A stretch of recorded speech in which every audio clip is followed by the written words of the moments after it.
an American college student can do. Mark Zuckerberg was in Harvard University when he created his first major accomplishment that really was taken very lightly at the time.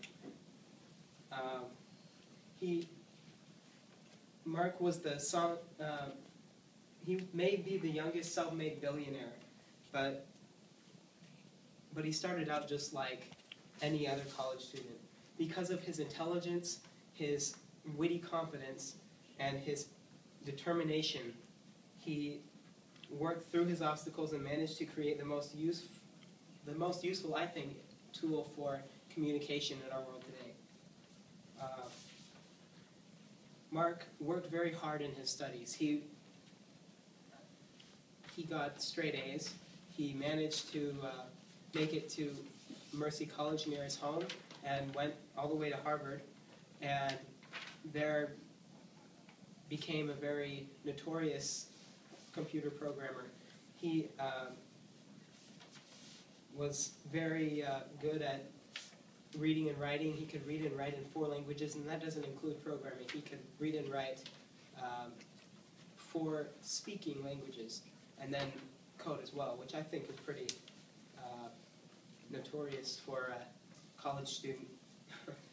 But he was sitting around his dormitory one afternoon looking at this database that Harvard had for students to get to know each other.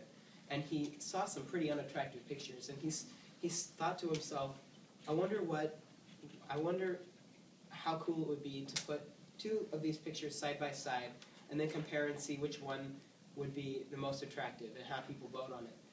And so he did that. He made a program called Face Mesh that it was actually a website that people could look at these pictures and compare them and then vote on which one was more attractive. And he actually hacked the online profiles of these students, thousands of students in his school, in order to create these, or to populate his site with these pictures. And I thought it was very funny because he didn't intend to create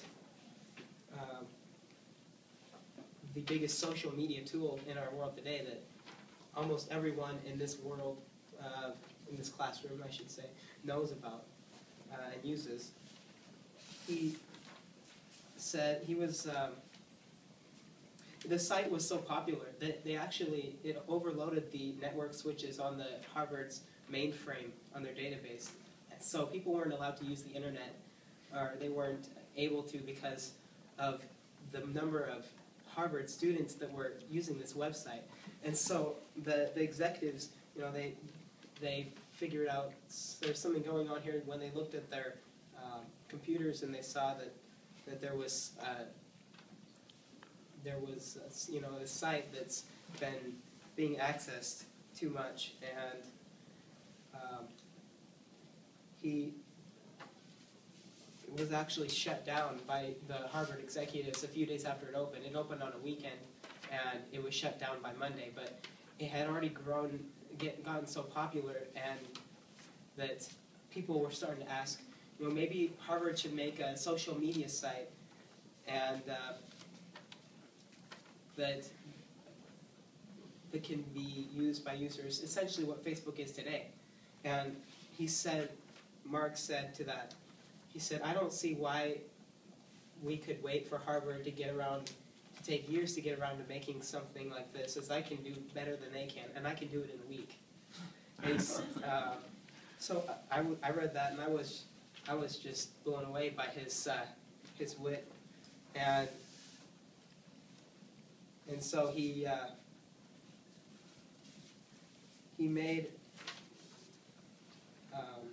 he took the Facebook is what it was called.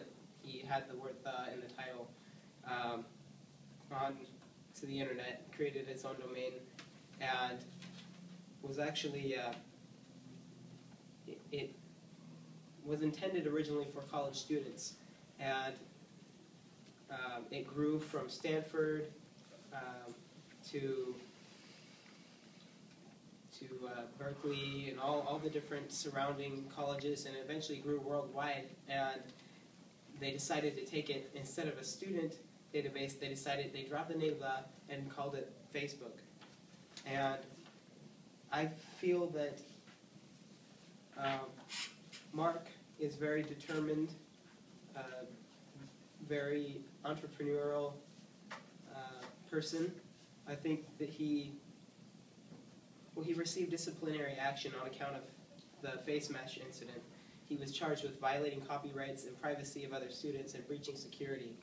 And he was expelled from Harvard and dropped out and started working on Facebook. And if you're in a major university, being kicked out is probably pretty, I don't know, I think it's embarrassing, but he didn't let that stop him. He created the website, and with help from an investment by $5,000 by Peter Thiel, co-founder of PayPal, he was able to start, he took Facebook public and turned down offers from Yahoo, Microsoft, and Google to buy the site. He said it was not the company's mission to become a large business, but to make the world open. And today he has a profile on Google's networking site, Google+, and he claims that it's a validation for his vision for online social networking. And he made himself a minimal profile that says, with a picture and a bio that says, "I make things." Well, he made something all right. He made the product that brought our world closer together, promoting communication and enhancing 1 billion lives in our world today. Although he started out as a clever American student, with his entrepreneurial vision, his quick-witted spirit, and his dedication to his studies allowed him to excel and make our world what it is today. He inspires, because of his great idea, he inspires many people today to bring their great ideas to life, and including mine. Thanks, Martin.